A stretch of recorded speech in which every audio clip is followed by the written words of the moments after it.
ভগবান মনে হয় ঠিক করেছে এই বছরই যত বৃষ্টি দেবে, যা বৃষ্টিটাই না শুরু হয়েছে সেই জুলাই মাস থেকে, লেগেই আছে। তো welcome back to my mini blog guys, কেমন আছো তোমরা? আজকে চলে গেছিলাম মাকে নিয়ে, মায়ের ডায়াবেটিক ডক্টরের অ্যাপয়েন্টমেন্ট ছিল সেখানে।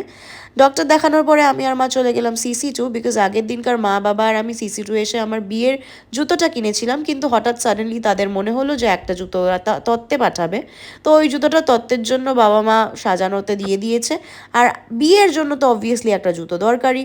তো তার জন্য চলে গেলাম আমরা ইঞ্চ 5-এ। আগের জুতোটা আমি যদিও মেট্রো থেকে নিয়েছি, বাট ইঞ্চ 5-এর আমার মনে হয় ওদের সোলটা খুবই সফট হয়, আর আমার কাছে কমফর্টটা ইজ ভেরি ইম্পর্টেন্ট।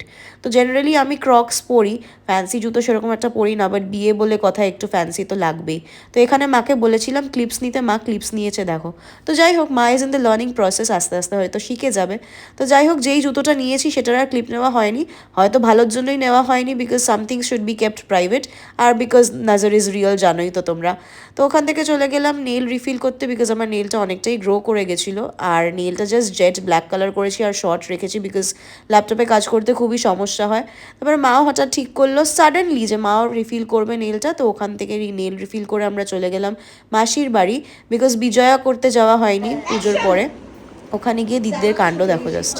অনেক বড় হও, সুখে শান্তিতে ঘর সংসার কর, চওড়া হও, অনেক চওড়া হও, ঠিক আছে?